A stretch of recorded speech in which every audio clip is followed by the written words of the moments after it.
ಐಮೋಡ್ learning YouTube ಚಾನಲ್ಗೆ ಎಲ್ಲರಿಗೂ ಸ್ವಾಗತ.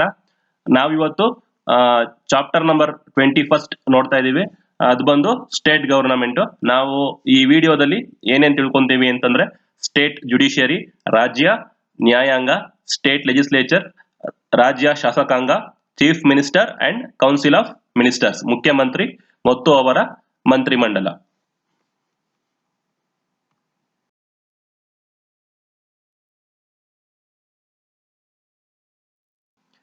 ಸ್ಟೇಟ್ ಗವರ್ನಮೆಂಟ್ ಈಗ ಕೇಂದ್ರ ಮಟ್ಟದಲ್ಲಿ ಕೇಂದ್ರ ಸರ್ಕಾರ ಕಾರ್ಯನಿರ್ವಹಿಸೋ ತರ ರಾಜ್ಯ ಮಟ್ಟದಲ್ಲಿ ರಾಜ್ಯ ಸರ್ಕಾರಗಳು ಕಾರ್ಯನಿರ್ವಹಿಸ್ತವೆ ಪ್ರತಿ ರಾಜ್ಯದಲ್ಲೂ.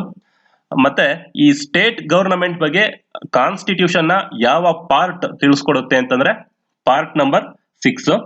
ಮತ್ತೆ ಇದಕ್ಕೆ ರಿಲೇಟೆಡ್ ಆಗಿರೋ ಆರ್ಟಿಕಲ್ಸ್ ಯಾವ್ದು ಅಂತಂದ್ರೆ ಆರ್ಟಿಕಲ್ ನಂಬರ್ 152 ಇಂದ ಹಿಡಿದು ಆರ್ಟಿಕಲ್ ನಂಬರ್ 237 ತನಕ ಈ ಸ್ಟೇಟ್ ಗವರ್ನಮೆಂಟ್ ಬಗ್ಗೆ ತಿಳಿಸ್ಕೊಡ್ತವೆ. ನಾನು ಹಿಂದಿನ ಕ್ಲಾಸ್ ಅಲ್ಲೆಲ್ಲ ಹೇಳಿದೀನಿ, ನಮ್ಮ ಇಂಡಿಯಾದಲ್ಲಿ ಯಾವ ತರ ಸಿಸ್ಟಮ್ ಇದೆ ಅಂತಂದ್ರೆ ಫೆಡರಲ್ ಸಿಸ್ಟಮ್ ಇದೆ.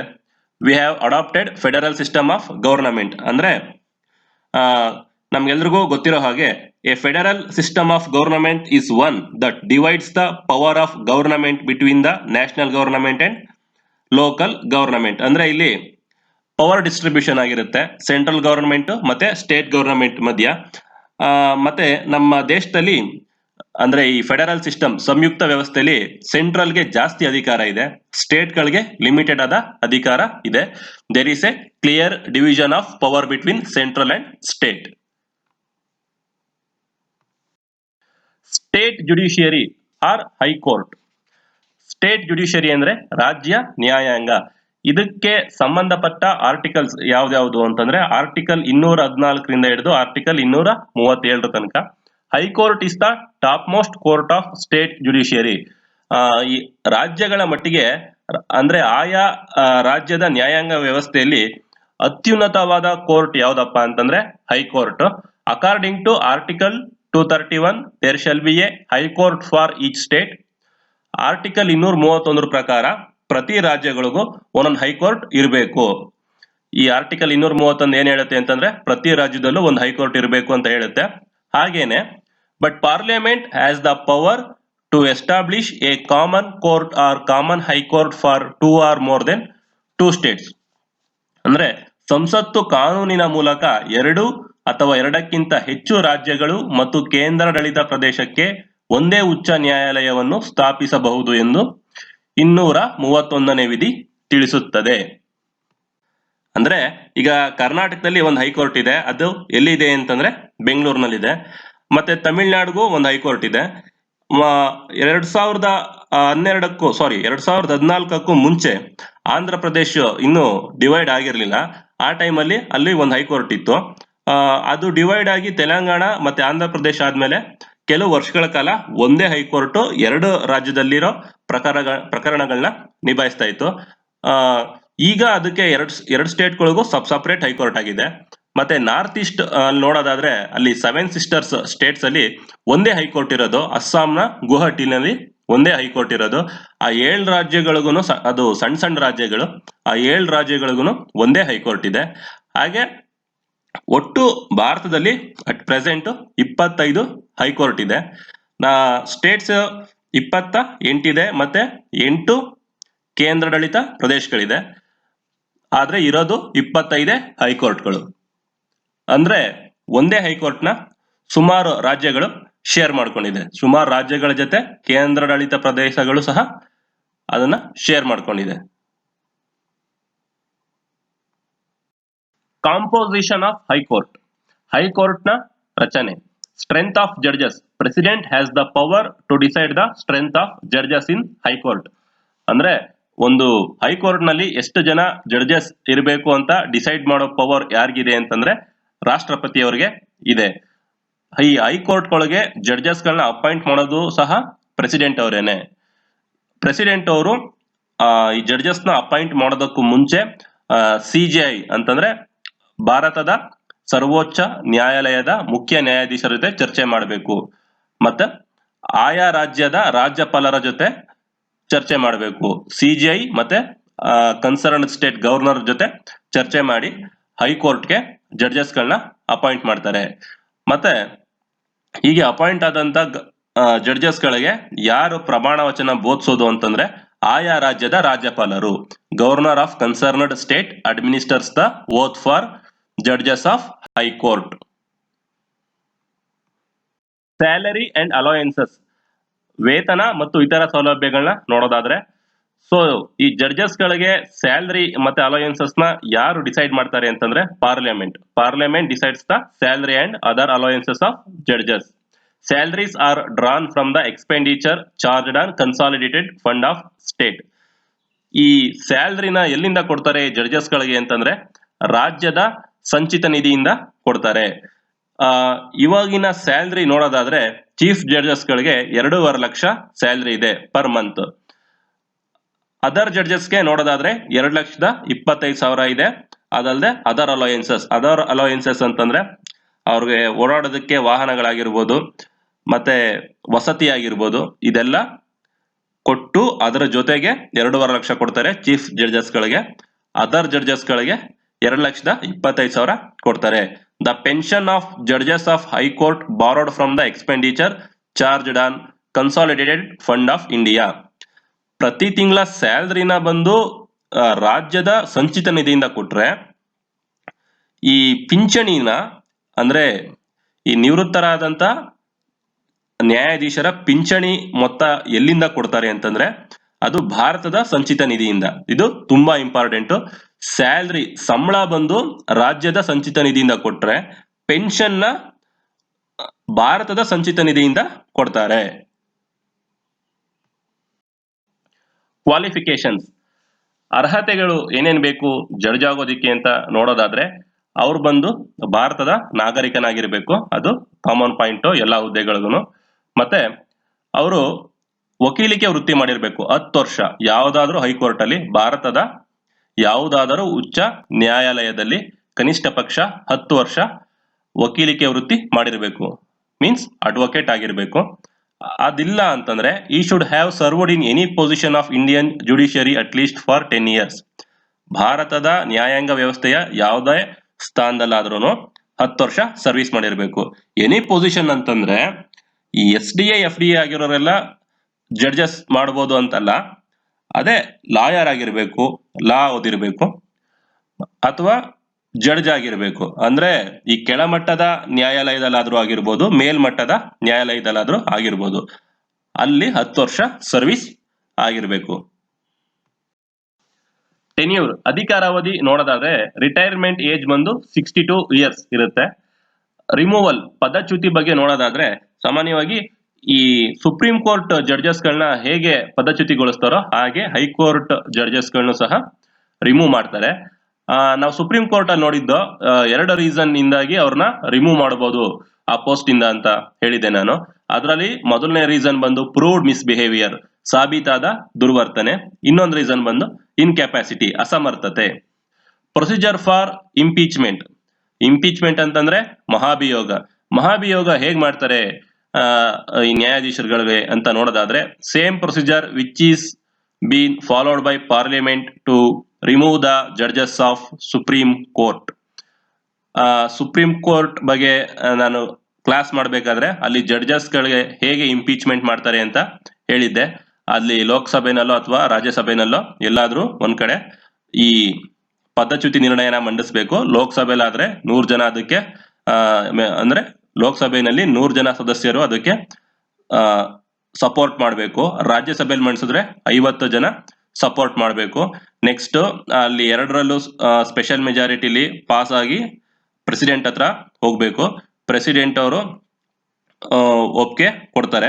ಸೊ ಇದೆಲ್ಲ ಆಗೋಕ್ಕೂ ಮುಂಚೆ ಸ್ಪೀಕರ್ ಅವ್ರನ್ನ ಅಪ್ರೋಚ್ ಮಾಡಬೇಕು, ಈ ತರ ನಿರ್ಣಯ ಮಂಡಿಸ್ತಾ ಇದೀವಿ ಅಂತ. ಸ್ಪೀಕರ್ ಅವರು ಒಪ್ಕೊಂಡ್ರೆ ಒಪ್ಕೋಬಹುದು, ಒಪ್ಕೊಳ್ತಾ ಇದ್ರೆ ಇರ್ಬೋದು. ಇದನ್ನೆಲ್ಲ ನಾನು ನಿಮ್ಗೆ ಸುಪ್ರೀಂ ಕೋರ್ಟ್ ಕ್ಲಾಸ್ ನಲ್ಲೇ ಹೇಳಿದ್ದೀನಿ. ಅಲ್ಲಿ ಏನ್ ಹೇಳಿದ್ದೀನಿ ಅದೇ ಸೇಮ್ ಪ್ರೊಸೀಜರ್ ಇಂದ ಈ ಹೈಕೋರ್ಟ್ ಜಡ್ಜಸ್ ಗಳನ್ನು ಸಹ ರಿಮೂವ್ ಮಾಡ್ತಾರೆ. ಪವರ್ಸ್ ಅಂಡ್ ಫಂಕ್ಷನ್ಸ್, ಅಧಿಕಾರ ಮತ್ತು ಕಾರ್ಯಗಳನ್ನ ನೋಡೋದಾದ್ರೆ ಅಪಿಲೆಂಟ್ ಜ್ಯೂರಿಸ್ಡಿಕ್ಷನ್ ಅಂದ್ರೆ ಮೇಲ್ಮನವಿ ವ್ಯಾಪ್ತಿ. High court is the highest appellate court of a state. ರಾಜ್ಯದ ಮಟ್ಟಿಗೆ ಮೇಲ್ಮನವಿ ಸಲ್ಲಿಸಬಹುದಾದಂತಹ ಉನ್ನತ ನ್ಯಾಯಾಲಯ ಯಾವುದು ಅಂತಂದ್ರೆ ಉಚ್ಚ ನ್ಯಾಯಾಲಯ. Through the appellate jurisdiction high court can resolve or can bear following cases.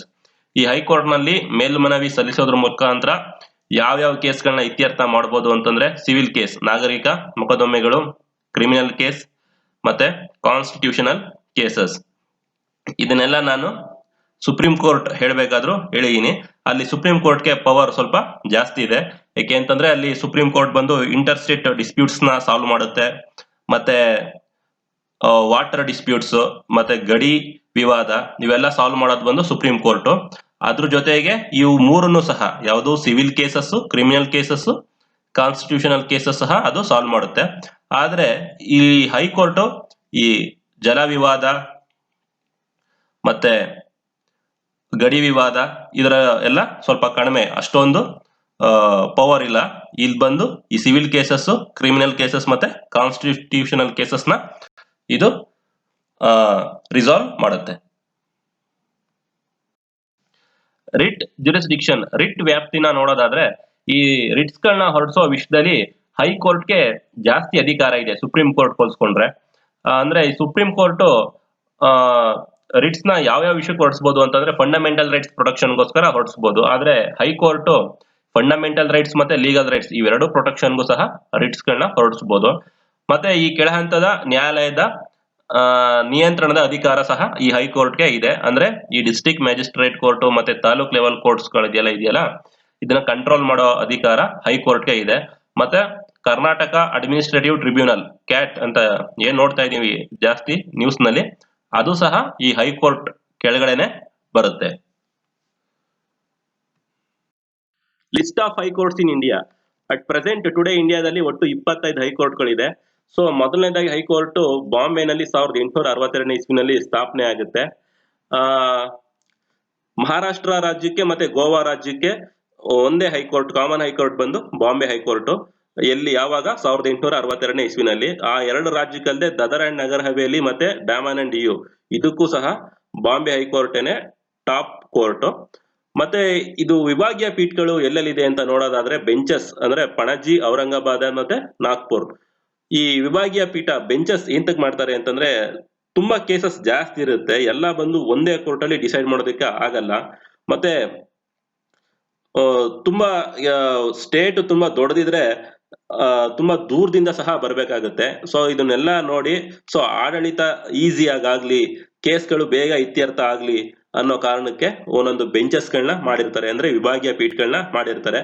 So ಆ ವಿಭಾಗೀಯ ಪೀಠಗಳು ಎಲ್ಲೆಲ್ಲಿದೆ ಈ ಮಹಾರಾಷ್ಟ್ರದಲ್ಲಿ ಅಂತಂದ್ರೆ ಪಣಜಿ, ಔರಂಗಾಬಾದ್ ಮತ್ತೆ ನಾಗ್ಪುರ್ನಲ್ಲಿ ಇದೆ. ಸೊ 1962ರಲ್ಲಿ ಬಾಂಬೆನಲ್ಲಿ ಹೈಕೋರ್ಟ್ ಎಸ್ಟಾಬ್ಲಿಷ್ ಆಗಿದ್ದಲ್ಲದೆ ಕಲ್ಕತ್ತಾದಲ್ಲೂ ಎಸ್ಟಾಬ್ಲಿಷ್ ಆಯ್ತು ಮತ್ತೆ ಮದ್ರಾಸ್ನಲ್ಲೂ ಎಸ್ಟಾಬ್ಲಿಷ್ ಆಯ್ತು. ಸೊ ಈ ಕಲ್ಕತ್ತಾ ಹೈಕೋರ್ಟ್ಗೆ ಟೆರಿಟೋರಿಯಲ್ ಜ್ಯೂರಿಸ್ಡಿಕ್ಷನ್ ಅಂತಂದ್ರೆ ಅದರ ವ್ಯಾಪ್ತಿ ಯಾವ್ದ್ಯಾವ್ದು ಅಂತಂದ್ರೆ ವೆಸ್ಟ್ ಬೆಂಗಾಲ್ ಮತ್ತೆ ಅಂಡಮಾನ್ ನಿಕೋಬಾರ್ ಐಲ್ಯಾಂಡ್.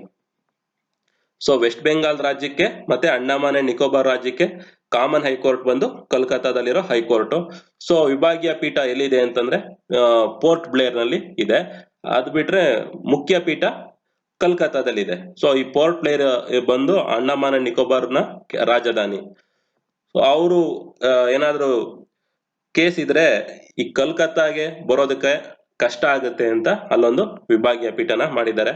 ಸೊ ಮದ್ರಾಸ್ ನಲ್ಲಿ 1862 ನಲ್ಲಿ ಮಾಡಿದ್ದಾರೆ. ಸೊ ಅದರಲ್ಲಿ ತಮಿಳ್ನಾಡು ಸ್ಟೇಟ್ಗೆ ಮತ್ತೆ ಪಾಂಡಿಚೇರಿ ಯೂನಿಯನ್ ಟೆರಿಟರಿಗೆ ಕಾಮನ್ ಹೈಕೋರ್ಟ್ ಬಂದು ಮದ್ರಾಸ್ ಹೈಕೋರ್ಟ್. ಇದ್ರ ಬೆಂಚ್ ಬಂದು ಮದುರೈನಲ್ಲಿ ಇದೆ. ಸೊ ಹೆಡ್ ಕ್ವಾರ್ಟರ್ಸ್ ಚೆನ್ನೈನಲ್ಲಿದೆ. ಸೊ ಬಾಂಬೆ, ಕಲ್ಕತ್ತಾ, ಮದ್ರಾಸ್ ಇವು ಮೂರಕ್ಕೆ ಹೈಕೋರ್ಟ್ 1862 ಇಸ್ವಿಲೆ ಎಸ್ಟಾಬ್ಲಿಷ್ ಆಯ್ತು. ನೆಕ್ಸ್ಟ್ ಅಲಹಾಬಾದ್ ಹೈಕೋರ್ಟ್ ಇದೆ, ಅದು ಸ್ಥಾಪನೆ ಆಗಿದ್ದು 1866 ನಲ್ಲಿ. ಈ ಅಲಹಾಬಾದ್ ಹೈಕೋರ್ಟ್ ಉತ್ತರ ಪ್ರದೇಶ ರಾಜ್ಯದಲ್ಲಿದೆ. ಸೊ ಈ ಉತ್ತರ ಪ್ರದೇಶ ರಾಜ್ಯಕ್ಕೆ ಈ ಒಂದೇ ಹೈಕೋರ್ಟ್ ಬಂದು ಅಲಹಾಬಾದ್ ಹೈಕೋರ್ಟ್. ಇದಕ್ಕೂ ಇನ್ನೂ ಒಂದು ಎಕ್ಸ್ಟ್ರಾ ಬೆಂಚ್ ಇದೆ, ಅದು ಬಂದು ಲಕ್ನೋದಲ್ಲಿ ಸ್ಥಾಪನೆ ಆಗಿದೆ. ಕರ್ನಾಟಕದಲ್ಲಿ ಹೈಕೋರ್ಟ್ ಬಂದು 1884 ಇಸ್ವಿನಲ್ಲಿ ಸ್ಥಾಪನೆ ಆಗಿದೆ.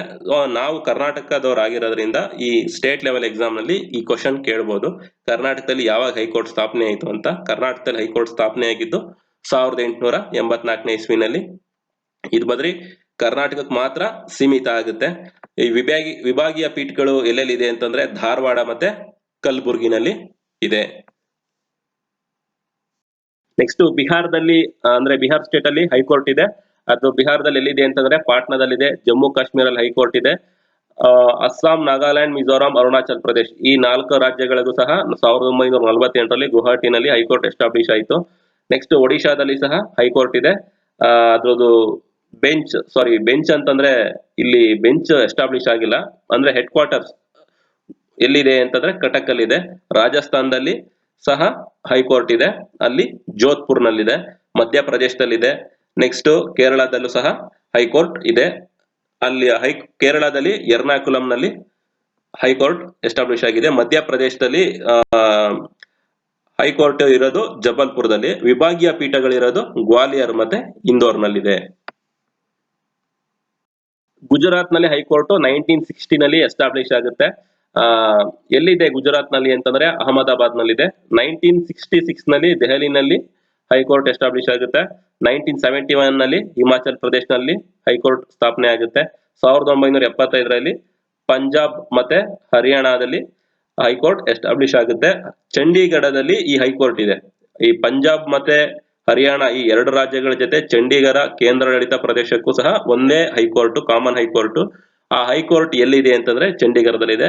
ಸೊ ಇದೊಂದು ತುಂಬಾ ಇಂಪಾರ್ಟೆಂಟ್. ಇದು 1975 ನಲ್ಲಿ ಸ್ಥಾಪನೆ ಆಗಿದೆ. ಯಾಕೆ ಅಂತಂದ್ರೆ 2 ರಾಜ್ಯಗಳ ಜೊತೆ ಒಂದು ಯೂನಿಯನ್ ಟೆರಿಟರಿ ಸಹ ಸೇರ್ಕೊಂಡಿದೆ. ನೆಕ್ಸ್ಟ್ ಸಿಕ್ಕಿಂ ನಲ್ಲಿದೆ. ಸಿಕ್ಕಿಂ ಅದು ನಾರ್ತ್ ಈಸ್ಟ್ ಒಂದು ಸ್ಟೇಟ್, ಬಟ್ 7 ಸಿಸ್ಟರ್ ಸ್ಟೇಟ್ಸ್ ನಲ್ಲಿ ಸಿಕ್ಕಿಂ ಇನ್ಕ್ಲೂಡ್ ಆಗಿಲ್ಲ. ಸಿಕ್ಕಿಂನ ಗ್ಯಾಂಗ್ಟಾಕ್ ನಲ್ಲಿ ಹೈಕೋರ್ಟ್ ಇದೆ. ನೆಕ್ಸ್ಟ್ 2000 ಅಲ್ಲಿ ಛತ್ತೀಸ್ಗಢದಲ್ಲಿ ಹೈಕೋರ್ಟ್ ಆಗುತ್ತೆ. ಅಲ್ಲಿ ಬಂದು ಹೆಡ್ ಕ್ವಾರ್ಟರ್ಸ್ ಬಿಲಾಸ್ಪುರದಲ್ಲಿ.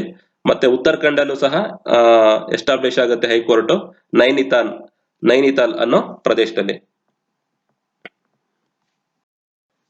ಮತ್ತೆ 2000 ಇಸ್ವಿನಲ್ಲಿ ಜಾರ್ಖಂಡ್ ನಲ್ಲೂ ಸಹ ಒಂದು ಹೈಕೋರ್ಟ್ ಸ್ಥಾಪನೆ ಆಗುತ್ತೆ. ತ್ರಿಪುರಾದಲ್ಲೂ ಸಹ ಹೈಕೋರ್ಟ್ ಸ್ಥಾಪನೆ ಆಗುತ್ತೆ. ಮಣಿಪುರದಲ್ಲೂ ಸಹ ಹೈಕೋರ್ಟ್ ಸ್ಥಾಪನೆ ಆಗುತ್ತೆ. ಮೇಘಾಲಯದಲ್ಲೂ ಸ್ಥಾಪನೆ ಆಗುತ್ತೆ.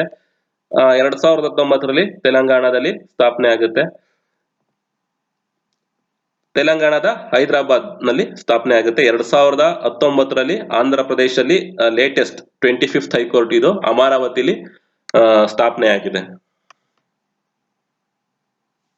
ಸ್ಟೇಟ್ ಎಕ್ಸಿಕ್ಯೂಟಿವ್ ರಾಜ್ಯ ಕಾರ್ಯಾಂಗನ ನೋಡೋದಾದ್ರೆ, ಈ ರಾಜ್ಯ ಕಾರ್ಯಾಂಗದಲ್ಲಿ ಯಾರ್ಯಾರು ಬರ್ತಾರೆ ಅಂತಂದ್ರೆ ಗವರ್ನರ್ ರಾಜ್ಯಪಾಲರು ಬರ್ತಾರೆ, ಮುಖ್ಯಮಂತ್ರಿಗಳು ಬರ್ತಾರೆ, ಮುಖ್ಯಮಂತ್ರಿಗಳ ಮಂತ್ರಿಮಂಡಲ ಬರುತ್ತೆ, ಮತ್ತೆ ಅಡ್ವೊಕೇಟ್ ಜನರಲ್. ಇಷ್ಟು ಜನ ಈ ಸ್ಟೇಟ್ ಎಕ್ಸಿಕ್ಯೂಟಿವ್ ನಲ್ಲಿ ಬರ್ತಾರೆ. ಗವರ್ನರ್ ರಾಜ್ಯಪಾಲರ ಬಗ್ಗೆ ನೋಡೋದಾದ್ರೆ, ಈಗ ಒಂದು ರಾಜ್ಯಕ್ಕೆ ಮುಖ್ಯಸ್ಥರು ಯಾರು ಅಂತಂದ್ರೆ ರಾಜ್ಯಪಾಲರು. ರಾಜ್ಯಪಾಲರ ಕೆಳಗೆ ಮುಖ್ಯಮಂತ್ರಿಗಳು ಬರ್ತಾರೆ. ಆದ್ರೆ ರಿಯಲ್ ಪವರ್ ಇರೋದು ಬಂದು ಮುಖ್ಯಮಂತ್ರಿಗಳ ಕೈಲೇನೆ. ಸೊ ಅದಕ್ಕೋಸ್ಕರ ಈ ಗವರ್ನರ್ ಅಂದ್ರೆ ರಾಜ್ಯಪಾಲರನ್ನ ನಾಮಕಾವಸ್ಥೆಗೆ ಮಾತ್ರ ಮುಖ್ಯಸ್ಥರು ಅಂತ ಕರೀತಾರೆ, ಅಂದ್ರೆ de jure head of the state. ಆದ್ರೆ ಚೀಫ್ ಮಿನಿಸ್ಟರ್ನ ಡಿಫ್ಯಾಕ್ಟೋ ಹೆಡ್ ಅಂತ ಕರೀತಾರೆ. Governor is the head of the state executive. ರಾಜ್ಯ ಕಾರ್ಯಾಂಗದ ಮುಖ್ಯಸ್ಥರು ಬಂದು ರಾಜ್ಯಪಾಲರೇ ಆಗಿರುತ್ತಾರೆ. Executive functions of the states are carried out in the name of governor. ರಾಜ್ಯ ಕಾರ್ಯಾಂಗದ ಕೆಲಸಗಳು ಯಾರ ಹೆಸರಲ್ಲಿ ನಡೀತವೆ ಅಂತಂದ್ರೆ ರಾಜ್ಯಪಾಲರ ಹೆಸರಿನಲ್ಲಿ ನಡೀತವೆ. So according to article 153 there shall be a governor for each state. Article 153 ಏನ್ ಹೇಳುತ್ತೆ ಅಂತಂದ್ರೆ ಪ್ರತಿ ರಾಜ್ಯಕ್ಕೂ, ಅಂದ್ರೆ ಒಂದು ರಾಜ್ಯಕ್ಕೆ ಒಬ್ರು ಗವರ್ನರ್ ಇರಲೇಬೇಕು ಅಂತ ಹೇಳುತ್ತೆ. ಅಂದ್ರೆ ಈ ಗವರ್ನರ್ ಹುದ್ದೆ ಬಗ್ಗೆ 7 ಆರ್ಟಿಕಲ್ ಬಂದು 153ನೇ ವಿಧಿ. Same person can be appointed as governor for 2 or more than 2 states. This change was introduced in 1956 by 7th amendment. So ಮೂಲ ಸಂವಿಧಾನದಲ್ಲಿ ಒಂದು ರಾಜ್ಯಕ್ಕೆ ಒಬ್ಬರೇ ಗವರ್ನರ್ ಇರಬೇಕು ಅಂತ ಇರುತ್ತೆ. ಆದ್ರೆ 1956ನೇ ಇಸ್ವಿನಲ್ಲಿ 7ನೇ ತಿದ್ದುಪಡಿ ಮಾಡೋದ್ರ ಮುಖಾಂತರ 2 ಅಥವಾ 2ಕ್ಕಿಂತ ಹೆಚ್ಚು ರಾಜ್ಯಗಳಿಗೂ ಸಹ ಕಾಮನ್ ಆಗಿ ಒಬ್ಬರೇ ಗವರ್ನರ್ ಇರ್ಬೋದು ಅಂತ ಮಾಡ್ತಾರೆ ಈ ಅಮೆಂಡ್ಮೆಂಟ್ ಅಲ್ಲಿ. ರಾಜ್ಯಪಾಲರನ್ನ ಯಾರು ನೇಮಿಸ್ತಾರೆ ಅಂತಂದ್ರೆ ರಾಷ್ಟ್ರಪತಿ ಅವರು ನೇಮಿಸ್ತಾರೆ. President has the power to appoint the governor. Qualifications ಏನೇನ್ ಬೇಕು ರಾಜ್ಯಪಾಲರ ಹುದ್ದೆಗೆ ಅಂತ ನೋಡೋದಾದ್ರೆ, ಮೊದಲನೇದಾಗಿ ಬಂದು ಅವರು ಈ ದೇಶದ ನಾಗರಿಕರಾಗಿರ್ಬೇಕು. ಅವ್ರಿಗೆ ಕನಿಷ್ಠ ಪಕ್ಷ 35 ವರ್ಷ ವಯಸ್ಸಾಗಿರ್ಬೇಕು. ಮತ್ತೆ ಅವರು ಯಾವುದೇ ಲಾಭದಾಯಕ ಹುದ್ದೆನಲ್ಲಿ ಇರಬಾರ್ದು. ಕರ್ನಾಟಕದಲ್ಲಿ ಈಗ ರಾಜ್ಯಪಾಲರಾಗಿರುವಂತವ್ರು ಬಂದು ವಜುಭಾಯಿ ವಾಲಾ ಅವರು ಗುಜರಾತ್ ಗುಜರಾತ್ ಸರ್ಕಾರದಲ್ಲಿ ಮಿನಿಸ್ಟರ್ ಆಗಿದ್ರು. ಅದು ಲಾಭದಾಯಕ ಹುದ್ದೆ ಅಲ್ವಾ ಅಂತ ನೀವು ಕೇಳ್ಬೋದು. ನಾನು ಲಾಸ್ಟ್ ಕ್ಲಾಸ್ ಅಲ್ಲೆಲ್ಲ ಹೇಳಿದ್ದೀನಿ ಯಾವ್ಯಾವ್ದು ಲಾಭದಾಯಕ ಹುದ್ದೆಗಳು ಅಂತ.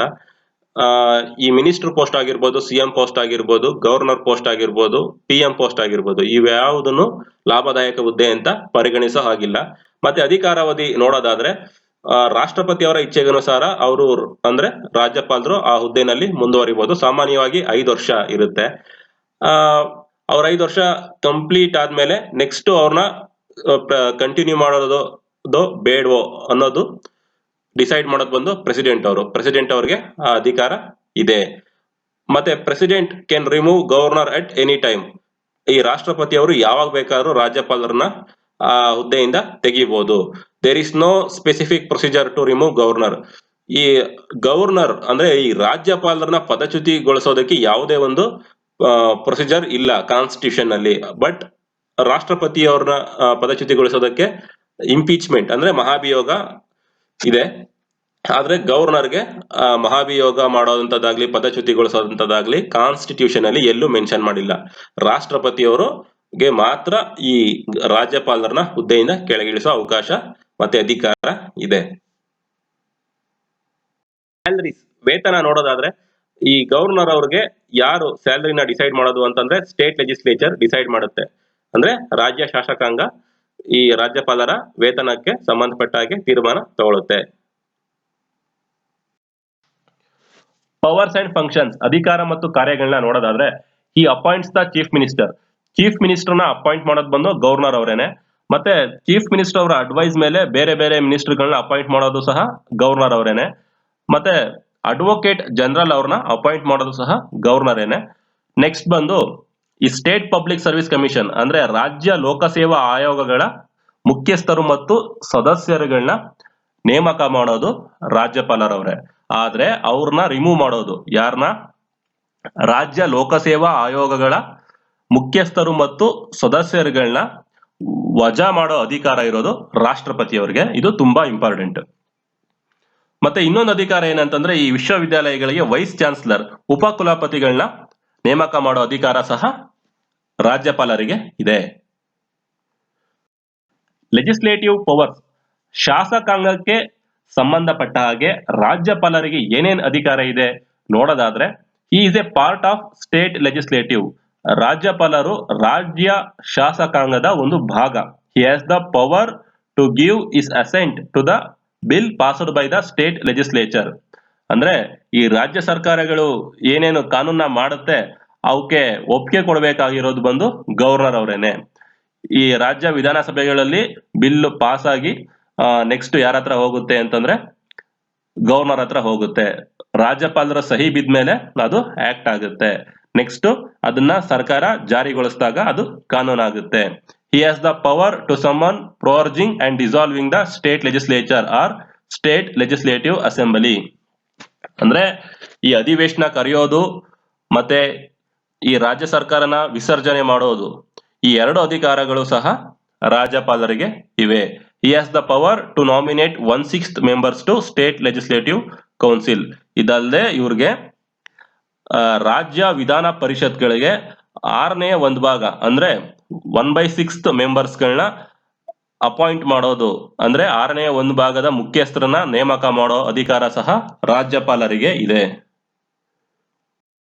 Emergency provisions, generally governor recommends presidents rule.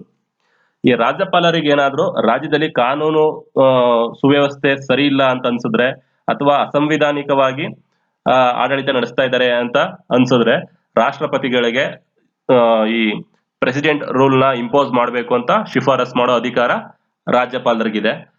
Governor does not exercise diplomatic powers. Diplomatic powers ಅಂತಂದ್ರೆ ಈ ಡಿಪ್ಲೊಮ್ಯಾಟಿಕ್ ಪವರ್ಸ್ ಇವ್ರಿಗಿದೆ, ಯಾರಿಗೆ? ರಾಷ್ಟ್ರಪತಿಗಳಿಗೆ ಇದೆ. ಅವರು ಅಂತಾರಾಷ್ಟ್ರೀಯ ಮಟ್ಟದಲ್ಲಿ ಭಾರತನ ಪ್ರತಿನಿಧಿಸಬಹುದು. ಬಟ್ ಗವರ್ನರ್ ಹಾಗೆ ಮಾಡೋ ಹಾಗಿಲ್ಲ. ಅವರು ಯಾವುದೇ ಈ ಅಂತಾರಾಷ್ಟ್ರೀಯ ಮಟ್ಟದಲ್ಲಿ ಭಾರತವನ್ನ ಪ್ರತಿನಿಧಿಸೋ ಹಾಗಿಲ್ಲ. ಮತ್ತೆ ಮಿಲಿಟರಿ ಪವರ್ಸ್ ಏನಂದ್ರೆ ಈ ಮಿಲಿಟರಿ ಪವರ್ಸ್, ಡಿಪ್ಲೊಮ್ಯಾಟಿಕ್ ಪವರ್ಸ್ ಇವೆರಡು ಸಹ ರಾಷ್ಟ್ರಪತಿಗಳಿಗಿದೆ. ಇವೆರಡು ರಾಜ್ಯಪಾಲರಿಗಿಲ್ಲ. ಮಿಲಿಟರಿ ಪವರ್ಸ್ ಅಂತಂದ್ರೆ ಈ 3 ಪಡೆಗಳಿಗೆ ಸಹ ರಾಷ್ಟ್ರಪತಿಯವರು ಮಹಾದಂಡ ನಾಯಕರಾಗಿರ್ತಾರೆ. ಯಾವ್ಯಾವು ಆ 3 ಪಡೆಗಳು ಅಂತಂದ್ರೆ ಒಂದು ಭೂಸೇನೆ, ಮತ್ತೆ ವಾಯುಸೇನೆ, ಇನ್ನೊಂದು ನೌಕಾಸೇನೆ. ಇವು 3 ಪಡೆಗಳ ಮಹಾದಂಡ ನಾಯಕ ಯಾರಾಗಿರ್ತಾರೆ? ರಾಷ್ಟ್ರಪತಿಗಳಾಗಿರ್ತಾರೆ. ಸೊ ಇವು 3 ಮಿಲಿಟರಿ ಪವರ್ಸ್ಗೆ ಹೆಡ್ ಬಂದು ಪ್ರೆಸಿಡೆಂಟ್. ಬಟ್ ಗವರ್ನರ್ ಅವ್ರಿಗೂ ಈ ಮಿಲಿಟರಿ ಪವರ್ಸ್ಗೂ ಸಂಬಂಧ ಇಲ್ಲ. Chief minister and council of ministers, ಮುಖ್ಯಮಂತ್ರಿ ಮತ್ತು ಮಂತ್ರಿಮಂಡಲದ ಬಗ್ಗೆ ನೋಡೋದಾದ್ರೆ article 163 explains that there shall be a council of ministers headed by chief ministers to aid and advise governor.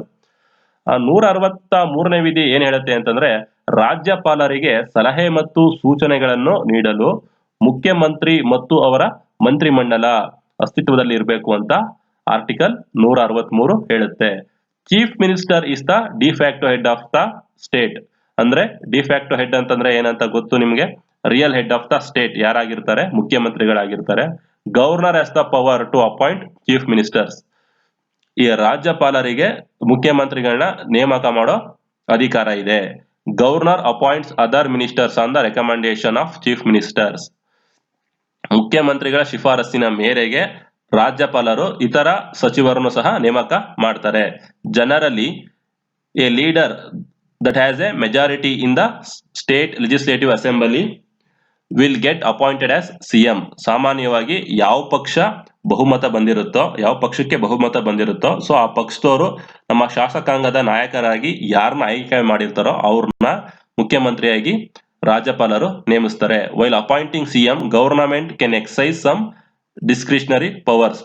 ಈ ಮುಖ್ಯಮಂತ್ರಿಗಳನ್ನ ನೇಮಕ ಮಾಡಬೇಕಾದ್ರೆ ಗವರ್ನರ್ಗೆ ಕೆಲವು ಅಧಿಕಾರಗಳಿವೆ, ಅದನ್ನ ಅವ್ರು ಬಳಸಬಹುದು. Council of ministers, the total number of council of ministers should not exceed 15% of total members of legislative assembly. ಅಂದ್ರೆ ಈ ಮಂತ್ರಿಮಂಡಲದ ಗಾತ್ರ ಸೈಜ್ ಎಷ್ಟಿರ್ಬೇಕು ಅಂತಂದ್ರೆ, ಈಗ ಕರ್ನಾಟಕದಲ್ಲಿ 224 ಜನ MLA-ಗಳಿದ್ದಾರೆ. ಅಂದ್ರೆ ಜನರಿಂದ ಡೈರೆಕ್ಟ್ ಆಗಿ ಆರಿಸಿ ಬಂದಿರ್ತಾರೆ. ಸೊ 224 ಜನದಲ್ಲಿ 15% ಮೀರಬಾರದು, ಅಂದ್ರೆ 33 ಅಥವಾ 34. ಸೊ ಕರ್ನಾಟಕದಲ್ಲಿ ಈ ಮಂತ್ರಿಮಂಡಲದ ಸೈಜ್ ಮ್ಯಾಕ್ಸಿಮಮ್ 33 ಆರ್ 34 ಅಷ್ಟೇ, ಇದ್ರ ಮೇಲೆ ಮೀರಬಾರದು. ಇದು ಕಾನ್ಸ್ಟಿಟ್ಯೂಷನ್ ಅಲ್ಲಿ ಮೆನ್ಷನ್ ಆಗಿದೆ. Individual responsibility, a minister in state is individually responsible to governor. ಈಗ ಒಂದು ಡಿಪಾರ್ಟ್ಮೆಂಟ್ ಇರುತ್ತೆ, ಸೊ ಆ ಡಿಪಾರ್ಟ್ಮೆಂಟ್ ಒಬ್ರು ಮಿನಿಸ್ಟರ್ ಇರ್ತಾರೆ. ಸೊ ಆ ಡಿಪಾರ್ಟ್ಮೆಂಟ್ ಆಗುವವುಗಳಿಗೆ ಈ ರಾಜ್ಯಪಾಲರ ಹತ್ರ ಆಯಾ ಡಿಪಾರ್ಟ್ಮೆಂಟ್ ನ ಮಿನಿಸ್ಟರ್ ರೆಸ್ಪಾನ್ಸಿಬಲ್ ಅಂದ್ರೆ ಜವಾಬ್ದಾರರಾಗಿರ್ತಾರೆ. ಅಂದ್ರೆ ರಿಯಲ್ ಆಗಿ ಹೇಳ್ಬೇಕು ಅಂತಂದ್ರೆ ಈ ಮಿನಿಸ್ಟರ್ಗಳು ಜಾಸ್ತಿ ಗವರ್ನರ್ ಹತ್ರ ಯಾರು ಹೋಗಲ್ಲ. ಅವರು ಯಾರಿಗೆ ರೆಸ್ಪಾನ್ಸಿಬಲ್ ಆಗಿರ್ತಾರೆ? ಚೀಫ್ ಮಿನಿಸ್ಟರ್ಗೆ ರೆಸ್ಪಾನ್ಸಿಬಲ್ ಆಗಿರ್ತಾರೆ. Collective responsibility, council of ministers collectively responsible to state legislative assembly. Any person may be appointed as a minister provided he should be elected as a member of either house of state legislature within 6 months. ಅಂದ್ರೆ ರಾಜ್ಯಪಾಲರ ಹತ್ರ ಆಯಾ ಡಿಪಾರ್ಟ್ಮೆಂಟ್ಗೆ ಆಯಾ department ಮಿನಿಸ್ಟ್ರೇ responsible ಅಂದ್ರೆ ಜವಾಬ್ದಾರರಾಗಿರ್ತಾರೆ. ಆದ್ರೆ ಅವರು ಈ ಸಭೆಯಲ್ಲಿ ಅಂದ್ರೆ ಸ್ಟೇಟ್ ಲೆಜಿಸ್ಲೇಟಿವ್ ಅಸೆಂಬ್ಲಿ, ರಾಜ್ಯ ವಿಧಾನಸಭೆಯಲ್ಲಿ ಯಾವುದೇ ಡಿಪಾರ್ಟ್ಮೆಂಟ್ ಆಗುವಗಳಿಗೂ ಎಷ್ಟು ಜನ ಮಂತ್ರಿಮಂಡಲ ಇರುತ್ತೆ ಅಷ್ಟು ಜನನು ಜವಾಬ್ದಾರರಾಗಿರ್ತಾರೆ. ಸೊ ಈಗ ಯಾರ್ಯಾರು ಮಿನಿಸ್ಟರ್ ಆಗ್ತಾರೆ ಅಂತಂದ್ರೆ ಯಾರಾದ್ರೂ ಸಹ ಮಿನಿಸ್ಟರ್ ಆಗ್ಬೋದು. MLA-ಗಳೇ ಮಿನಿಸ್ಟರ್ ಆಗ್ಬೇಕು, MLC-ಗಳೇ ಮಿನಿಸ್ಟರ್ ಆಗ್ಬೇಕು ಅಂತಿಲ್ಲ. ಯಾರ ಸಾಮಾನ್ಯ ವ್ಯಕ್ತಿನೂ ಸಹ ಮಿನಿಸ್ಟರ್ ಮಾಡ್ಕೋಬಹುದು. ಬಟ್ ಆ ಮಿನಿಸ್ಟರ್ ಆದ್ಮೇಲೆ ವಿತಿನ್ 6 months ಅಲ್ಲಿ ಅವರು ವಿಧಾನ ಪರಿಷತ್ಗೋ ಅಥವಾ ವಿಧಾನ ಸಭೆಗೋ ಎಲೆಕ್ಟೆಡ್ ಆಗಿ ಹೋಗ್ಬೇಕು. ಸ್ಯಾಲರೀಸ್ ಅಂಡ್ ಅಲೋಯನ್ಸಸ್, ಈ ವೇತನ ಮತ್ತು ಇತರ ಸೌಲಭ್ಯಗಳನ್ನ ಯಾರು ನಿರ್ಧಾರ ಮಾಡ್ತಾರೆ ಈ ಮೆಂಬರ್ಗಳಿಗೆ, MLC-ಗಳಿಗೆ ಮತ್ತೆ MLA-ಗಳಿಗೆ ಅಂತಂದ್ರೆ ರಾಜ್ಯ ಶಾಸಕಾಂಗ, ಸ್ಟೇಟ್ ಲೆಜಿಸ್ಲೇಚರ್ ಅನ್ನೇ ಡಿಸೈಡ್ ಮಾಡುತ್ತೆ. ಅಂದ್ರೆ ಅವ್ರ ಸ್ಯಾಲರಿಗಳನ್ನ ಅವರೇ ಡಿಸೈಡ್ ಮಾಡ್ತಾರೆ. ಅಂದ್ರೆ ಎಲ್ಲರೂ ಒಟ್ಟಾಗಿ ಡಿಸೈಡ್ ಮಾಡ್ತಾರೆ. ಲೆಜಿಸ್ಲೇಚರ್, ಶಾಸಕಾಂಗದ ಬಗ್ಗೆ ನೋಡೋದಾದ್ರೆ most of the Indian states adopted unicameralism legislature. ಭಾರತದ ಬಹುತೇಕ ರಾಜ್ಯಗಳಲ್ಲಿ ಈ ಏಕ ಶಾಸನ ಸಭೆ ಮಾತ್ರ ಅಸ್ತಿತ್ವದಲ್ಲಿ ಇದೆ. ಯೂನಿಕ್ಯಾಮರಲಿಸಂ ಮತ್ತೆ ಬೈಕ್ಯಾಮರಲಿಸಂ ಅಂದ್ರೆ ಏನಂತಂದ್ರೆ, ಯೂನಿಕ್ಯಾಮರಲಿಸಂ ಅಂತಂದ್ರೆ ಬರೀ ವಿಧಾನಸಭೆ ಮಾತ್ರ ಅಸ್ತಿತ್ವದಲ್ಲಿದೆ ಆ ರಾಜ್ಯದಲ್ಲಿ ಅಂತ ಅರ್ಥ. ಬೈಕ್ಯಾಮರಲಿಸಂ ಅಂತಂದ್ರೆ ವಿಧಾನಸಭೆ ಮತ್ತು ವಿಧಾನ ಪರಿಷತ್ ಎರಡು ಅಸ್ತಿತ್ವದಲ್ಲಿ ಇರುತ್ತೆ. ಸೊ ಹಾಗಾದ್ರೆ ಯಾವ್ಯಾವ ರಾಜ್ಯಗಳಲ್ಲಿ ವಿಧಾನಸಭೆ ಮತ್ತು ವಿಧಾನ ಪರಿಷತ್ ಎರಡು ಅಸ್ತಿತ್ವದಲ್ಲಿದೆ ಅಂತ ನೋಡೋದಾದ್ರೆ ಜಮ್ಮು ಕಾಶ್ಮೀರ, ಉತ್ತರ ಪ್ರದೇಶ, ಬಿಹಾರ, ಮಹಾರಾಷ್ಟ್ರ, ಕರ್ನಾಟಕ, ಆಂಧ್ರ ಪ್ರದೇಶ್, ತೆಲಂಗಾಣ ಇಷ್ಟು ರಾಜ್ಯಗಳಲ್ಲಿ ವಿಧಾನಸಭೆ ಮತ್ತು ವಿಧಾನ ಪರಿಷತ್ ಇವೆರಡು ಅಸ್ತಿತ್ವದಲ್ಲಿದೆ. ಅಂದ್ರೆ ಇಷ್ಟರಲ್ಲೂ ಬೈಕ್ಯಾಮರಲಿಸಂ ಫಾಲೋ ಮಾಡ್ತಾ ಇದ್ದಾರೆ ಅಂತ ಅರ್ಥ. ಭಾರತದ ಬಹುತೇಕ ರಾಜ್ಯಗಳಲ್ಲಿ ವಿಧಾನ ಪರಿಷತ್ ಅಸ್ತಿತ್ವದಲ್ಲಿ ಇಲ್ಲ. ಈಗ ಆಯಾ ರಾಜ್ಯ ಸರ್ಕಾರಗಳಿಗೆ ಆಯಾ ರಾಜ್ಯಗಳಲ್ಲಿ ವಿಧಾನ ಪರಿಷತ್ ಸ್ಥಾಪನೆ ಮಾಡಬೇಕು ಅಂತ ಅನ್ಸಿದ್ರೆ ಹೇಗೆ ಅವರು ಆಯಾ ರಾಜ್ಯಗಳಿಗೆ ವಿಧಾನ ಪರಿಷತ್ನ ತರ್ಬೋದು ಅಂತಂದ್ರೆ, ಮೊದಲನೇದಾಗಿ ಅವರು ಯಾರಿಗೆ ವಿಧಾನ ಪರಿಷತ್ ಯಾವ ರಾಜ್ಯಕ್ಕೆ ಬೇಕಾಗಿರುತ್ತೋ ಆ ರಾಜ್ಯದ ವಿಧಾನಸಭೆಯಲ್ಲಿ ವಿಶೇಷ ಬಹುಮತದ ಮೂಲಕ ಒಂದು ಬಿಲ್ ನ ಪಾಸ್ ಮಾಡಬೇಕು. ನಮಗೆ ವಿಧಾನ ಪರಿಷತ್ ಬೇಕು ಅಂತ ಹೇಳಿ ಒಂದು ಬಿಲ್ ನ ಸ್ಪೆಷಲ್ ಮೆಜಾರಿಟಿಲಿ ಅವ್ರು ಪಾಸ್ ಮಾಡಿ ನೆಕ್ಸ್ಟ್ ಅದು ಪಾರ್ಲಿಮೆಂಟ್ಗೆ ಹೋಗುತ್ತೆ. ಪಾರ್ಲಿಮೆಂಟ್ ಅಲ್ಲಿ ಸರಳ ಬಹುಮತದ ಮೂಲಕ ಆ ಬಿಲ್ ನ ಅಂಗೀಕರಿಸಿದ್ರೆ ಸ್ಟೇಟ್ ಲೆಜಿಸ್ಲೇಟಿವ್ ಕೌನ್ಸಿಲ್ ನ ಸ್ಥಾಪನೆ ಮಾಡಬಹುದು. ಲೆಜಿಸ್ಲೇಟಿವ್ ಕೌನ್ಸಿಲ್ ವಿಧಾನ ಪರಿಷತ್ ಬಗ್ಗೆ ನೋಡೋದಾದ್ರೆ, ಈ ಲೆಜಿಸ್ಲೇಟಿವ್ ಕೌನ್ಸಿಲ್ ನ ಅಪ್ಪರ್ ಹೌಸ್ ಅಂತ ಕರೀತಾರೆ. ಅಂದ್ರೆ ರಾಜ್ಯ ಶಾಸಕಾಂಗದ ಮೇಲ್ಮನೆ ಅಂತ ಕರೀತಾರೆ. ಸೊ ಇದರಲ್ಲಿ ಮ್ಯಾಕ್ಸಿಮಮ್ ಮೆಂಬರ್ಸ್ ಎಷ್ಟಿರ್ತಾರೆ ಅಂತಂದ್ರೆ 1/3 of total members of legislative assembly. ರಾಜ್ಯ ವಿಧಾನಸಭೆಯ 3/1 ಮಾತ್ರ ಇಲ್ಲಿ ಸದಸ್ಯರಾಗೋಕೆ ಅವಕಾಶ ಇದೆ. ಅದು ಗರಿಷ್ಠ ಮಿತಿ. ಸೊ ಇವರ ಅಧಿಕಾರಾವಧಿ ಬಂದು 6 ವರ್ಷ ಇರ್ತಾರೆ. ಸೊ ಈ ಮೇಲ್ಮನೆನ ವಿಸರ್ಜಿಸೋದಕ್ಕೆ ಬರಲ್ಲ. ಕೆಳಮನೆ ಅಂದ್ರೆ ವಿಧಾನಸಭೆನ 5 ವರ್ಷಕ್ಕೊಂದ್ಸಲ ವಿಸರ್ಜನೆ ಆಗುತ್ತದು, ಅವ್ರಿಗೆ 5 ವರ್ಷ ಅಧಿಕಾರ ಅವಧಿ ಇರುತ್ತೆ. ಆದ್ರೆ ಮೇಲ್ಮನೆ ವಿಸರ್ಜನೆ ಆಗೋದಿಲ್ಲ. ಪ್ರತಿ 2 ವರ್ಷಕ್ಕೊಂದ್ಸಲ ಈ ಮೇಲ್ಮನೆಯಲ್ಲಿ ಒಟ್ಟು ಎಷ್ಟು ಸದಸ್ಯರು ಇರ್ತಾರೋ ಅದರ 3/1 ಅವರು ಅವರ ಅಧಿಕಾರಾವಧಿ ಮುಕ್ತಾಯ ಆಗ್ತಾ ಇರುತ್ತೆ, ಮತ್ತೆ ಹೊಸದಾಗಿ ನೇಮಕ ಆಗ್ತಾ ಇರುತ್ತೆ. Parliament has the power to alter the composition of legislative council. ವಿಧಾನ ಪರಿಷತ್ ರಚನೆಯ ಮಾರ್ಪಾಡು ಮಾಡೋ ಅಧಿಕಾರ ಸಂಸತ್ಗೆ ಇದೆ. ಸೊ ವಿಧಾನ ಪರಿಷತ್ ರಚನೆ ಅಂತಂದ್ರೆ ಈಗ ಹೇಳದ್ನಲ್ಲ, ಈಗ 1/3 ಮ್ಯಾಕ್ಸಿಮಮ್ ಲಿಮಿಟ್ ಇದೆ ಮೆಂಬರ್ಸ್. ಅಂದ್ರೆ ವಿಧಾನಸಭೆಯಲ್ಲಿ ಎಷ್ಟು ಮೆಂಬರ್ಸ್ ಇರ್ತಾರೋ ಟೋಟಲ್ ಅದರಲ್ಲಿ 1/3 ಅಷ್ಟು ಮೆಂಬರ್ಗಳು ಮಾತ್ರ ಲೆಜಿಸ್ಲೇಟಿವ್ ಕೌನ್ಸಿಲ್ ಅಲ್ಲಿ ಇರಬೇಕು ಅಂತ. ಸೊ ಇದನ್ನ ಆಲ್ಟರ್ ಮಾಡೋದು, ಈಗ 1/3 ಇರೋದನ್ನ ಈಗ 1/4 ಮಾಡ್ಬೋದು. ಸೊ ಇದನ್ನ ಮಾಡೋ ಅಧಿಕಾರ ಯಾರಿಗಿದೆ? ಪಾರ್ಲಿಮೆಂಟ್ಗಿದೆ. So legislative council is partly elected and partly nominated. ಅಂದರೆ ಇದರಲ್ಲಿ 1/2 ಜನ ಚುನಾವಣೆ ಮುಖಾಂತರ ಪ್ರವೇಶ ಮಾಡಿದ್ರೆ ಲೆಜಿಸ್ಲೇಟಿವ್ ಕೌನ್ಸಿಲ್ಗೆ, ಮತ್ತೊಂದು ಭಾಗದಷ್ಟು ಜನ ನಾಮನಿರ್ದೇಶನದ ಮೂಲಕ ಪ್ರವೇಶ ಮಾಡ್ತಾರೆ. In legislative council members are elected through proportional representation by means of single vote transferable system. ಹೀಗೆ ರಾಷ್ಟ್ರಪತಿಗಳ ಚುನಾವಣೆಯಲ್ಲಿ ಹೇಗೆ ಈ ಮಲ್ಟಿಪಲ್ ಕ್ಯಾಂಡಿಡೇಟ್ಸ್ಗೆ ವೋಟ್ ಮಾಡಬಹುದು ಪ್ರಿಫರೆನ್ಸ್ ಮೂಲಕ, ಹಾಗೆ ಈ ಲೆಜಿಸ್ಲೇಟಿವ್ ಕೌನ್ಸಿಲ್ ಅಲ್ಲೂ ಸಹ ಮೆಂಬರ್ಸ್ ಎಲೆಕ್ಷನ್ ಅಲ್ಲಿ ಅದೇ ಸಿಸ್ಟಮ್ ಫಾಲೋ ಆಗುತ್ತೆ. ಯಾವ system? Proportional representation by means of single vote transferable system, ಏಕಮತ ವರ್ಗಾವಣೆ ಪದ್ಧತಿ. President, vice president, Rajya Sabha member, legislative council member all are elected by means of single vote transferable system. ಎಷ್ಟೋ ಜನಕ್ಕೆ ಗೊತ್ತಿಲ್ಲ ಈ ಲೆಜಿಸ್ಲೇಟಿವ್ ಕೌನ್ಸಿಲ್ ಅಲ್ಲಿ ಯಾವ ಟೈಪ್ ಎಲೆಕ್ಷನ್ ಫಾಲೋ ಆಗುತ್ತೆ ಅಂತ. ಸೊ ಯಾವ ಟೈಪ್ ಎಲೆಕ್ಷನ್ ಅಂತಂದ್ರೆ proportional representation by means of single vote transferable system. ಇದು ಪ್ರೆಸಿಡೆಂಟ್ ಎಲೆಕ್ಷನ್ ಅಲ್ಲೂ ಇದೇ ಫಾಲೋ ಆಗುತ್ತೆ, ವೈಸ್ ಪ್ರೆಸಿಡೆಂಟ್ ಎಲೆಕ್ಷನ್ ಅಲ್ಲೂ ಇದೇ ಫಾಲೋ ಆಗುತ್ತೆ, ರಾಜ್ಯಸಭಾ ಮೆಂಬರ್ಗಳ ಎಲೆಕ್ಷನ್ ಅಲ್ಲೂ ಇದೇ ಫಾಲೋ ಆಗುತ್ತೆ, ಲೆಜಿಸ್ಲೇಟಿವ್ ಕೌನ್ಸಿಲ್ ಮೆಂಬರ್ಸ್ ಎಲೆಕ್ಷನ್ ಅಲ್ಲೂ ಸಹ ಇದೇ ಸಿಸ್ಟಮ್ ಫಾಲೋ ಆಗುತ್ತೆ. ಆದ್ರೆ ಸ್ಟೇಟ್ ಅಸೆಂಬ್ಲಿ ಮತ್ತೆ ಲೋಕಸಭೆಯಲ್ಲಿ ಎಲೆಕ್ಷನ್ ನಲ್ಲಿ adult franchise, universal adult franchise system follow ಆಗುತ್ತೆ. ಅಲ್ಲಿ ಒಂದೇ ಕ್ಯಾಂಡಿಡೇಟ್ ಮಾತ್ರ ವೋಟ್ ಮಾಡಬಹುದು. ಬಟ್ ಇಲ್ಲಿ ಮಲ್ಟಿಪಲ್ ಕ್ಯಾಂಡಿಡೇಟ್ಗೆ ಪ್ರಿಫರೆನ್ಸ್ ಕೊಡೋದ್ರ ಮುಖಾಂತರ ವೋಟ್ ಮಾಡಬಹುದು. ಮೆಂಬರ್ಸ್ ಗಳು ನೋಡೋದಾದ್ರೆ, in council out of total members 5/6 members are elected and rest 1/6 are nominated. ಒಟ್ಟು ಸದಸ್ಯರಲ್ಲಿ 6/5 ಸದಸ್ಯರು ಎಲೆಕ್ಷನ್ ಮುಖಾಂತರ ವಿಧಾನ ಪರಿಷತ್ನ ಪ್ರವೇಶ ಮಾಡ್ತಾರೆ. ಮಿಕ್ಕ 6/1 ಸದಸ್ಯರು ನಾಮನಿರ್ದೇಶನದ ಮೂಲಕ ವಿಧಾನ ಪರಿಷತ್ ಪ್ರವೇಶ ಮಾಡ್ತಾರೆ. ಸೊ ಈಗ ಈ 6/5 ಮಂದಿ ಚುನಾವಣೆ ಮುಖಾಂತರ ಪ್ರವೇಶ ಮಾಡ್ತಾರೆ ಅಂತ ನಾನು ಹೇಳಿದೆ ಈಗ.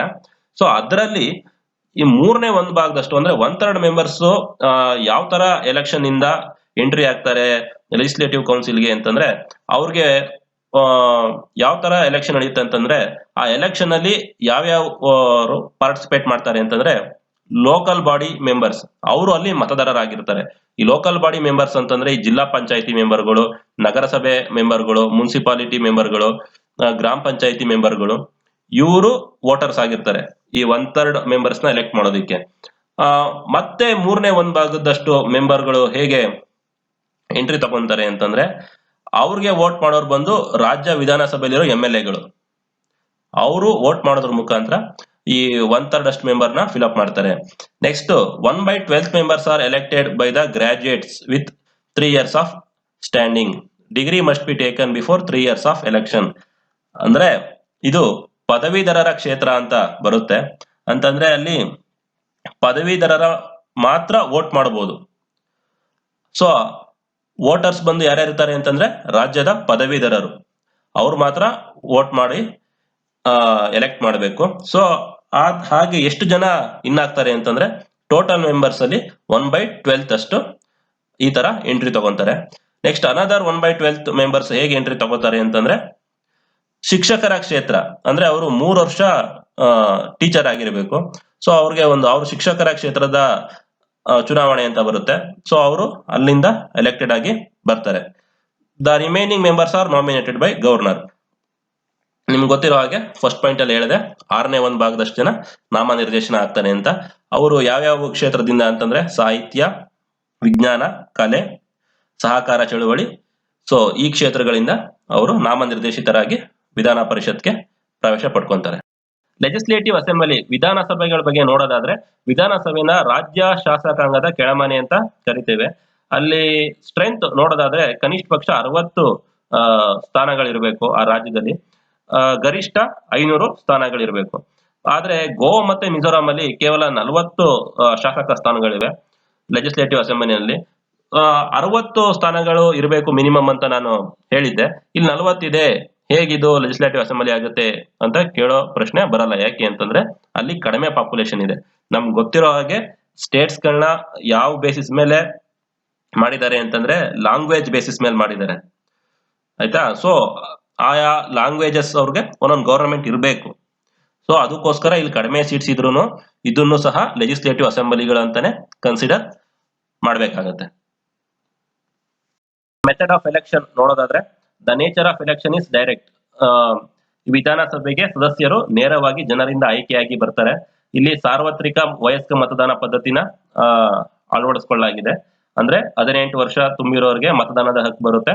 ಸೊ ಅವರು ಮತದಾರರ ಪಟ್ಟಿಲಿ ಅವರ ಹೆಸರು ನೋಂದಾಯಿಸಿಕೊಂಡು ಯಾರು ಇಷ್ಟನೋ ಅವ್ರಿಗೆ ಅವರು ಮತದಾನ ಮಾಡಬಹುದು. ಯಾವ ಅಭ್ಯರ್ಥಿಗೆ ಇಷ್ಟನೋ ಅಭ್ಯರ್ಥಿಗೆ ಅವರು ಮತದಾನ ಮಾಡಬಹುದು. With respect to adjustment, parliament has the power to readjust the seats in the legislative assembly after every census. ಪ್ರತಿ 10 ವರ್ಷಕ್ಕೊಂದ್ಸಲ ಈ ಜನಗಣತಿ ಆಗುತ್ತೆ. ಸೊ ಅದ್ರ ಮೇಲೆ ಸೀಟ್ಸ್ ಗಳನ್ನ ಇನ್ಕ್ರೀಸ್ ಮಾಡೋದು, ಡಿಕ್ರೀಸ್ ಮಾಡೋದು ಈ ಅಧಿಕಾರ ಬಂದು ಸಂಸತ್ಗಿದೆ. ಟೆನ್ಯೂರ್ ಅಧಿಕಾರಾವಧಿ ನೋಡೋದಾದ್ರೆ generally 5 years, but it can dissolved before completion of it's normal term. ಒಂದು ಸರ್ಕಾರಕ್ಕೆ 5 ವರ್ಷ ಅಧಿಕಾರಾವಧಿ ಇರುತ್ತೆ ಎಲೆಕ್ಷನ್ ಬಂದ ನಂತರ. ಆದ್ರೆ ಅದು ಕೊನೆವರೆಗೂ ಬಹುಮತನ ಉಳಿಸ್ಕೊಳಕ್ ಆಗದೆ ಅಲ್ಪಮತಕ್ಕೆ ಏನಾದ್ರೂ ಕೂಸಿದ್ರೆ ಆ ಸರ್ಕಾರ ಬಿದೋಗುತ್ತೆ.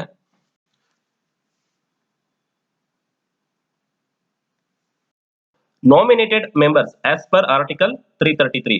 ನಾನ್ ನಿಮ್ಗೆ ಲೋಕಸಭೆ ಬಗ್ಗೆ ಹೇಳ್ಬೇಕಾದ್ರೆ ಹೇಳಿದ್ದೆ, ರಾಷ್ಟ್ರಪತಿಯವರು ಆಂಗ್ಲೋ ಇಂಡಿಯನ್ ಕಮ್ಯುನಿಟಿಗೆ ಸೇರಿದಂತಹ 2 ವ್ಯಕ್ತಿಗಳನ್ನ ಲೋಕಸಭೆಗೆ ನಾಮನಿರ್ದೇಶನ ಮಾಡ್ತಾರೆ ಅಂತ. ಏಂತಕ್ ಮಾಡ್ತಾರೆ ಅಂತ ಹೇಳಿದೆ ಅಂತಂದ್ರೆ, ಆಂಗ್ಲೋ ಇಂಡಿಯನ್ ಕಮ್ಯುನಿಟಿ ಪಾಪ್ಯುಲೇಷನ್ ಇಂಡಿಯಾದಲ್ಲಿ ಕಡಿಮೆ ಇದೆ. ಸೊ ಆ ಒಂದು ಸಮುದಾಯನ ಪ್ರತಿನಿಧಿಸೋದಕ್ಕೆ 2 ಆಂಗ್ಲೋ ಇಂಡಿಯನ್ ಕಮ್ಯುನಿಟಿ ಮೆಂಬರ್ಸ್ ನ ಲೋಕಸಭೆಗೆ ರಾಷ್ಟ್ರಪತಿಗಳು ನಾಮಿನೇಟ್ ಮಾಡ್ತಾರೆ. ಆದ್ರೆ ಈ ತರ ನಾಮಿನೇಟ್ ಆದಂತ 2 ಸದಸ್ಯರಿಗೆ ವೋಟಿಂಗ್ ಪವರ್ ಇರಲ್ಲ ಸದನದಲ್ಲಿ. ಹಾಗೆ ಪ್ರತಿ ರಾಜ್ಯದಲ್ಲೂ ಸಹ ಒಬ್ಬ ಆಂಗ್ಲೋ ಇಂಡಿಯನ್ ಕಮ್ಯುನಿಟಿ ಮೆಂಬರ್ನ ಆಯಾ ರಾಜ್ಯದ ರಾಜ್ಯಪಾಲರು ನಾಮನಿರ್ದೇಶನ ಮಾಡ್ತಾರೆ. ಇಲ್ಲೂ ಸಹ ರಾಜ್ಯ ವಿಧಾನಸಭೆಗಳಲ್ಲೂ ಸಹ ಅವ್ರಿಗೆ ಮತದಾನದ ಹಕ್ಕು ಇರೋದಿಲ್ಲ. Oath governor administers the oath to members. ಹೀಗೆ ರಾಜ್ಯ ವಿಧಾನಸಭೆಗಾಗಿರ್ಬೋದು, ರಾಜ್ಯ ವಿಧಾನ ಪರಿಷತ್ಗಾಗಿರ್ಬೋದು ಯಾರು ಆಯ್ಕೆ ಆಗ್ತಾರೋ ಅವ್ರಿಗೆ ಪ್ರಮಾಣ ವಚನ ಬೋಧಿಸೋರು ಯಾರು ಅಂತಂದ್ರೆ ರಾಜ್ಯಪಾಲರೇ. ಮತ್ತೆ ಅವರ ಸ್ಯಾಲ್ರಿ ಮತ್ತೆ ಅಲೋಯನ್ಸಸ್ ಯಾರು ಡಿಸೈಡ್ ಮಾಡ್ತಾರೆ ಅಂತಂದ್ರೆ ಸ್ಟೇಟ್ ಲೆಜಿಸ್ಲೇಚರ್, ಅಂದ್ರೆ ರಾಜ್ಯದ ಶಾಸಕಾಂಗ ನಿರ್ಧರಿಸುತ್ತೆ. State legislature through enactment of law decides salaries and allowances. Next topic ಬಂದು ಆಂಟಿ ಡಿಫೆಕ್ಷನ್ ಲಾ ಮತ್ತೆ ಪಂಚಾಯತ್ ರಾಜ್ ಸಿಸ್ಟಮ್. ಇದನ್ನ ನಾವು ನಾಳೆ ಕ್ಲಾಸ್ ಅಲ್ಲಿ ನೋಡೋಣ.